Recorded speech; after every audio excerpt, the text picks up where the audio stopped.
forensic psychiatrist Carol Lieberman. Carol, appreciate you joining us. We had a neighbor of his on a couple of hours ago. I asked him, I said, look, I said, a scale of 1 to 10, how surprised were you that this is the guy, right, that they arrested?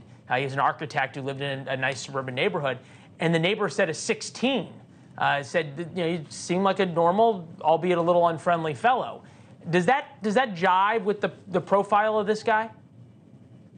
Well, a lot of what he did was in secret. I believe that he's a sexual sadist, both in real life and in terms of his consumption of porn and child torture and women torture and all of that.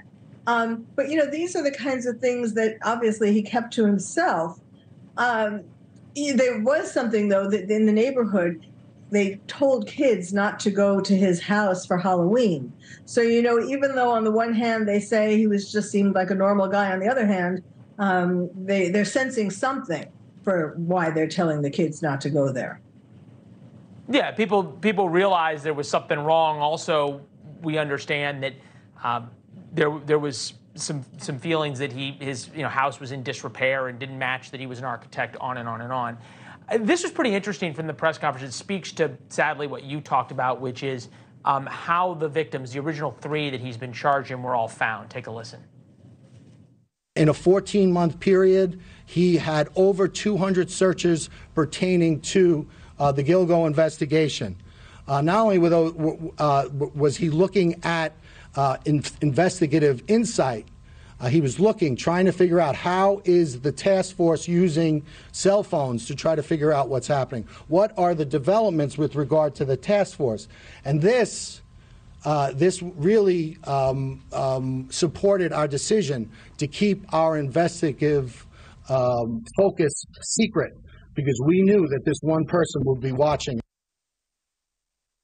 They were buried in a similar fashion, in a similar location, in a similar way. All the women were petite. They all did the same thing for a living. They all advertised the same way, and there were similarities with regard to the crime scenes. All the women were bound at the head, at the midsection, or at the chest, and later at the legs. All right, so pretty gruesome details in terms of what these women endured. It speaks to what you talked about. But Gilgo Beach murder victims, there's 10 bodies that have been found there, and in pretty close proximity along this beach that's on the southern end of Long Island, southern side of Long Island, near where the bedroom communities are of New York City.